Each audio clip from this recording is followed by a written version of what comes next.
Internet friends. This is Tim Schrock from Design Build Solutions, bringing you a quick bonus tip today in Chief Architect Premier version X14. I noticed as I'm doing this wall elevation that part of my base molding is missing, and so I pulled up a camera view and noticed that I've got a architectural block that is making up this living room suite. And so I opened this, and what do you know? There is an option to suppress adjacent room moldings. By default, apparently, that is checked. So I want to uncheck it, and my moldings come back in 3D and elevation.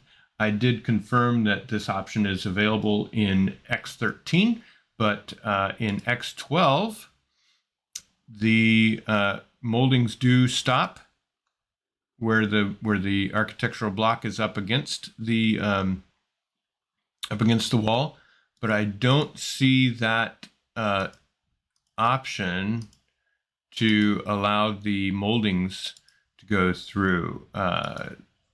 So for that, you just got to take it off the wall an inch or so, and the moldings come back. Hope this has been helpful. Thanks so much for watching. Click like and subscribe. Have a wonderful day.